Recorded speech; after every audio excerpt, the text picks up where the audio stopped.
شروع اللہ کے پاک نام سے جو بڑا مہربان نہایت رحم کرنے والا ہے۔ ناظرین، صدقہ بلاؤں کو ٹالتا ہے، مصیبتوں اور پریشانیوں سے نجات دلاتا ہے۔ صدقہ اللہ تبارک و تعالی کے ہاں بیش بہا اجر و ثواب کا ذریعہ ہے۔ اس ویڈیو میں آپ کو بتایا جائے گا کہ کن دو چیزوں کا صدقہ دینے سے دولت کے انبار آپ کے گھر آنا شروع ہو جاتے ہیں۔ آپ نے بس دو چیزوں کا صدقہ دے دینا ہے، دولت اور رزق بھاگتا ہوا آپ کے پاس آئے گا۔ گھر سے پریشانیوں، بندش، بیماری اور پریشانی کا انشاءاللہ جڑ سے خاتمہ ہو جائے گا۔ دولت ہی دولت اور خوشیاں ہی خوشیاں نصیب ہوں گی۔ اس صدقے کو دینے کے لیے آپ کا دولت مند یا امیر ہونا شرط نہیں۔ غریب سے غریب شخص بھی آسانی سے یہ صدقہ دے سکتا ہے اور اپنی قسمت اور تقدیر کو بدل سکتا ہے۔ آپ سے گزارش ہے کہ ویڈیو کو آخر تک ضرور دیکھیے گا اور ویڈیو باقاعدہ شروع کرنے سے پہلے کمنٹ باکس میں بسم اللہ الرحمن الرحیم ضرور لکھ دیجیے گا تاکہ خیر و برکت ہو۔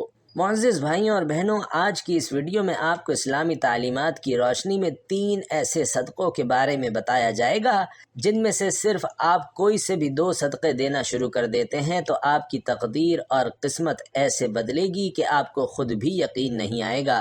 آپ کی زندگی اور گھر سے غربت کا مکمل طور پر خاتمہ ہو جائے گا اور دولت ہی دولت اور خوشیاں ہی خوشیاں نصیب ہوں گی۔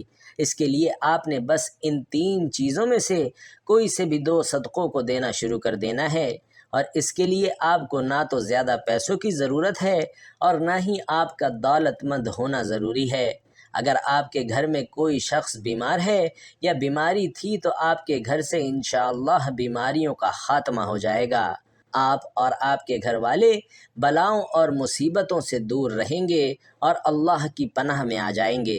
حضرت ابو ہریرہ رضی اللہ تعالی عنہ سے روایت ہے کہ نبی کریم صلی اللہ علیہ وسلم نے ارشاد فرمایا کہ انسان کے ہر جوڑ اور ہر عضو پر صدقہ واجب ہے۔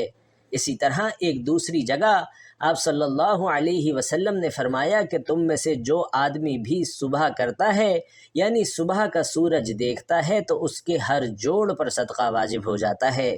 ناظرین، نبی کریم صلی اللہ علیہ وسلم کے ان ارشادات کی روشنی میں ہمیں پتہ چلتا ہے کہ جیسے ہی اگلے دن کا سورج ہمیں دکھائی دیتا ہے تو ہمارے جسم میں موجود تقریباً 360 جوڑوں پر صدقہ واجب ہو جاتا ہے۔ لیکن سوچئے، ہم میں سے کتنے ایسے لوگ ہیں جو کہ اپنے اوپر واجب ہونے والے اس صدقے کو دیتے ہیں؟ ہم میں سے زیادہ تر لوگ اسی صورت میں صدقہ دیتے ہیں جب ہم بیمار ہوتے ہیں یا ہم پر کوئی بڑی مصیبت نازل ہو جاتی ہے، لیکن اس سے پہلے تو صدقہ دینے کا خیال ہی ہمارے ذہن میں نہیں آتا، اور یہی وجہ ہے کہ ہماری زندگیوں میں مصیبتیں، پریشانیاں، تکلیفیں اور تنگیاں آتی چلی جاتی ہیں، اور ہماری سمجھ میں یہ بات نہیں آ رہی ہوتی کہ ہم اپنی زندگی میں ایسی کون سی غلطی کر رہے ہیں جس کی وجہ سے ہماری زندگی میں مسائل اور پریشانیاں بڑھتی چلی جا رہی ہیں، ہم پر بلائیں نازل ہو رہی ہیں، ہم پر رزق کی تنگی نازل ہو رہی ہے اور ہم مسلسل پریشانیوں کے بوجھ تلے دبتے چلے جا رہے ہیں۔ ناظرین کرام، دراصل یہ سب کچھ صدقہ نہ دینے کے سبب ہو رہا ہوتا ہے۔ ان 3 صدقوں کے بارے میں جاننے سے پہلے کہ جن میں سے آپ کوئی سے بھی 2 صدقے دینا شروع کر سکتے ہیں، جان لیجئے کہ اسلامی تعلیمات کی روشنی میں صدقہ کس کس طریقے سے دیا جا سکتا ہے اور صدقے سے کون کون سے فائدے حاصل ہوتے ہیں۔ ان باتوں کے بارے میں جاننا ہمارے لیے انتہائی ضروری ہے کہ صدقہ آخر دیا کیوں جاتا ہے۔ اسلامی تعلیمات اور نبی کریم صلی اللہ علیہ وسلم کے مختلف ارشادات کی روشنی میں ہمیں پتہ چلتا ہے کہ آسمان سے بلائیں نازل کی جاتی ہیں، اور یہ بلائیں اپنے ساتھ مختلف قسم کی بیماریاں، مصیبتیں اور پریشانیاں لے کر آتی ہیں۔ کوئی بلا اپنے ساتھ بیماری لاتی ہے، کوئی بلا اپنے ساتھ حادثہ لاتی ہے، تو کوئی بلا رزق کی تنگی اپنے ساتھ لاتی ہے۔ لیکن صدقہ دینا ہمیں نہ صرف ان بلاؤں سے بچاتا ہے بلکہ غربت اور پریشانیوں سے بھی نجات دلاتا ہے۔ صدقے کی وجہ سے ہمارے رزق اور دولت میں بھی اضافہ ہوتا ہے اور گھر میں بھی برکت آتی ہے۔ اس کے علاوہ ہمیں یہ بھی پتہ چلتا ہے کہ صرف مال خرچ کر کے ہی صدقہ نہیں دیا جاتا، بلکہ اگر آپ کسی کو سلام کرنے میں پہل کرتے ہیں، کسی کو پانی پلاتے ہیں، دو آدمیوں کے درمیان صلح کروا دیتے ہیں، کسی کو سواری پر چڑھنے میں مدد کرتے ہیں، کسی کو اچھی بات بتا دیتے ہیں، تو یہ سب بھی صدقہ کرنے کے مختلف طریقے ہیں۔ اسی طرح نماز کے لیے آپ جو قدم بڑھاتے ہیں تو ہر ایک قدم صدقہ ہے۔ راستے سے رکاوٹ اور پتھر وغیرہ کو ہٹا دینا بھی صدقہ ہے۔ دوسروں کو فائدہ پہنچانا، کسی کو دعا دے دینا، کسی کو پڑھانا یا کوئی کام سکھا دینا، کسی کو اچھی بات بتا دینا، حتیٰ کہ کسی کو مسکرا کر دیکھنا بھی صدقہ ہے۔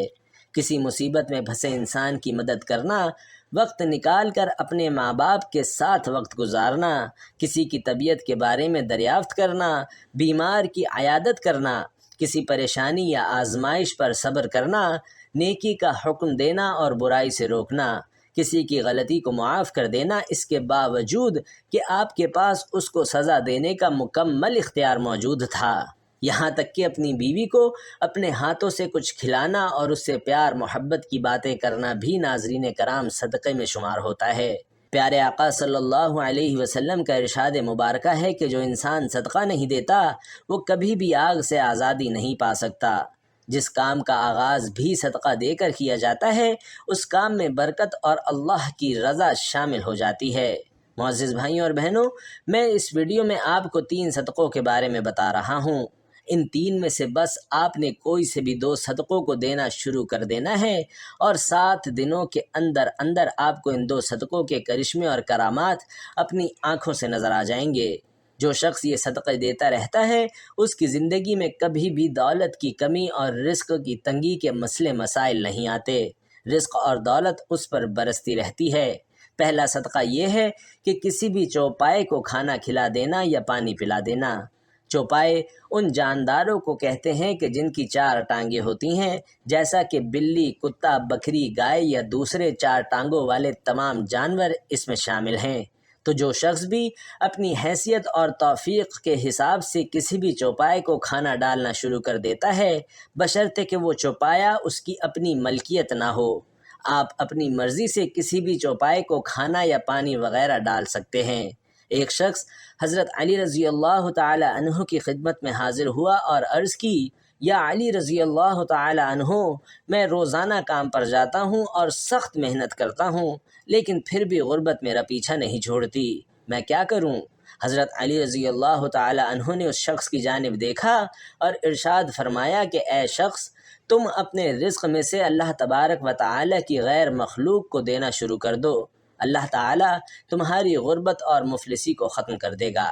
یہ سن کر وہ شخص کہنے لگا کہ میں تو نہایت ہی غریب اور مفلس شخص ہوں، بھلا میں کسی کو کیا دے سکتا ہوں؟ یہ سن کر حضرت علی رضی اللہ تعالی عنہ مسکرائے اور ارشاد فرمایا، کیا تمہارے گھر میں کھانا ہوتا ہے؟ وہ شخص کہنے لگا، جی ہوتا ہے یا علی، میں 2 بار کھانا کھاتا ہوں۔ حضرت علی نے فرمایا کہ اے شخص، اپنے رزق میں سے اللہ کی غیر مخلوق کو بھی دو، پھر چاہے اناج کے 2 دانے ہی کیوں نہ دو، لیکن دو ضرور، پھر چاہے جانوروں کو دو یا پرندوں کو دو۔ جب تم اللہ تبارک و تعالی کی غیر مخلوق کو دینا شروع کر دو گے تو اللہ تعالیٰ تمہارے رزق سے ہر قسم کی پریشانی اور تنگی کا خاتمہ کر دیں گے، اور تمہارے گھر میں اتنا پیسہ اور دولت آئے گی کہ انہیں رکھنے کے لیے تمہارے گھر میں جگہ کم پڑ جائے گی۔ محترم ناظرین، دوسری قسم کا جو صدقہ ہے وہ ہے ہر جمعرات والے دن کسی بھوکے کو کھانا کھلانا۔ اسلام کے مطابق کسی بھوکے کو کھانا کھلانا اور کسی بھوکے کی بھوک مٹانا افضل ترین کاموں میں سے ایک کام ہے۔ اسلامی تعلیمات کی روشنی میں ہمیں پتہ چلتا ہے کہ انسان اپنے جس کام میں بھی آسانی چاہتا ہو، یعنی وہ چاہتا ہو کہ میرے اس کام میں آسانی پیدا ہو جائے، تو اسے چاہیے کہ دوسروں کے اس کام میں آسانی پیدا کرنا شروع کر دے۔ اللہ تبارک و تعالیٰ اس کے اس کام میں آسانیاں پیدا کرنا شروع کر دیں گے اور اس سے اس کام کے متعلق ہر قسم کے مسئلے اور پریشانیاں ہٹا لی جائیں گی۔ اس لیے ناظرین، اگر آپ چاہتے ہیں کہ رزق کے حوالے سے آپ کے جتنے بھی مسئلے ہیں اور جتنی بھی پریشانیاں تنگ دستیاں ہیں وہ ختم ہو جائیں اور کسی بھی قسم کی رزق کی تنگی آپ پر باقی نہ رہے، آپ کے گھر میں ضرورت سے زیادہ دولت، رزق اور پیسہ آنے لگے، یا دوسرے لفظوں میں یہ کہہ لیں کہ آپ کے گھر میں رزق کی بارش ہونے لگے، پیسہ اور دولت بارش کی طرح برسنے لگے، تو آپ یہ کام کرنا شروع کر دیں۔ اگر آپ کی ہمت اور حیثیت ہے تو آپ کسی بھوکے کو ضرور کھانا کھلانا شروع کر دیں۔ عموماً کہا جاتا ہے کہ جمعرات کو ہی کھانا کھلانا افضل ہے، لیکن یہ بات بھی ضروری نہیں۔ آپ ہفتے کے کسی بھی دن، کسی بھی وقت، کسی بھی بھوکے کو کھانا کھلا سکتے ہیں۔ محترم ناظرین، میرا آنکھوں دیکھا ماجرا ہے کہ ایک شخص جس کی حالت بہت اچھی نہیں تھی، لیکن جب اس نے ہر ہفتے میں کسی ایک غریب اور بھوکے کو کھانا کھلانا شروع کر دیا تو دیکھتے ہی دیکھتے اس کے حالات بھی بہتر ہونے لگے۔ جب اللہ تبارک و تعالی نے اس پر رزق کے بند دروازے کھول دیے تو اس نے بھی ہفتے کے ایک دن کے بجائے ہفتے کے 7 دنوں میں بھوکوں کو کھانا کھلانا شروع کر دیا، اور پھر یوں ہوا کہ اس پر اللہ تبارک و تعالی کی جانب سے رزق کی برسات ہونے لگی۔ اور یہی وہ وقت تھا کہ جب اس نے روزانہ کئی غریبوں اور بھوکے افراد کو کھانا کھلانا شروع کر دیا۔ اس کے دن پھرتے میں نے خود اپنی آنکھوں سے دیکھے، اور تب سے ہی میں خود یہ کام کرتا چلا آ رہا ہوں اور سب کو یہ عمل بتاتا ہوں۔ آپ جتنی بھی ہمت رکھتے ہیں اتنا ہی کسی بھوکے کو کھانا کھلانا شروع کر دیں۔ آپ کا یہ عمل آپ کی دنیا اور آخرت کو یوں سنوار دے گا کہ آپ کو خود بھی یقین نہیں آئے گا۔ کسی بھوکے کو کھانا کھلانا نہ صرف آپ کے لیے رزق اور دولت کے تمام مسائل کو حل کرتا ہے، بلکہ آپ کی آخرت بھی سنوار دیتا ہے۔ ناظرین، اب یہ بھی جان لیجئے کہ تیسرا صدقہ پرندوں کو دانہ اور پانی ڈالنا ہے۔ بابا فرید گنج شکر رحمۃ اللہ علیہ نے ایک مرتبہ ارشاد فرمایا تھا کہ کبھی بھی کوئی چڑیا بھوکی نہیں سوتی، تمام چڑیا پیٹ بھر کر سوتی ہیں، اور اس کی وجہ یہ ہے کہ چڑیوں کا اللہ تبارک و تعالی پر یقین اور بھروسہ کامل ہوتا ہے، کیونکہ پرندوں کا رب تبارک و تعالی پر کامل یقین یہ ہوتا ہے کہ ہمارا رب ہمیں کبھی بھی بھوکا نہیں رہنے دے گا۔ لہٰذا جس کسی انسان کو بھی رزق کی تنگی ہو یا کوئی بھی مصیبت اور پریشانی ہو تو اسے چاہیے کہ اللہ کی اس مخلوق کے کھانے پینے کا بندوبست کر دیا کرے۔ صبح اٹھ کر سب سے پہلے نماز ادا کرے اور پھر پرندوں کے لیے حسب توفیق دانے کا بندوبست کر دے، اور اگر توفیق نہ بھی ہو تو صرف پانی کا بندوبست کر دے اور اس کام کو اپنا معمول بنا لے تو انشاءاللہ تبارک و تعالی اس عمل کی برکت سے اس کی رزق کی تمام پریشانیاں اور اس کے علاوہ بھی دوسری تمام پریشانیاں جاتی رہیں گی۔ اللہ تبارک و تعالی اس پر رزق اور دولت کے ایسے دروازے کھولیں گے کہ اسے جتنا بھی چاہیے ہوا کرے گا اسے عطا کر دیا جائے گا۔ ناظرین، جان لیجئے کہ جو شخص بھی پرندوں کو دانہ اور پانی ڈالنا اپنا معمول بنا لیتا ہے تو پھر پرندے بھی اس کے لیے دعا کرتے رہتے ہیں، جس کے بعد اس شخص کے رزق، دولت اور پیسے میں کبھی کمی نہیں آتی۔ اللہ تبارک و تعالی سے دعا ہے کہ تمام لوگوں کے رزق کی جتنی بھی پریشانیاں ہیں اور دوسرے جو بھی مسئلے مسائل ہیں انہیں اپنی رحمت اور قدرت سے حل فرما کر سب کو خوشحالیاں نصیب فرمائے۔ آمین یا رب العالمین۔ محترم ناظرین، درخواست ہے کہ اگر آج کی میری یہ ویڈیو آپ کو معلوماتی لگی ہو، پسند آئی ہو تو براہ کرم ویڈیو کو لائک اور شیئر ضرور کر دیجیے گا، اور کمنٹ باکس میں ایک بار جزاک اللہ ضرور لکھ دیجیے گا۔ اللہ تعالی ہم سب کا حامی و ناصر ہو، آمین۔ السلام علیکم ورحمۃ اللہ۔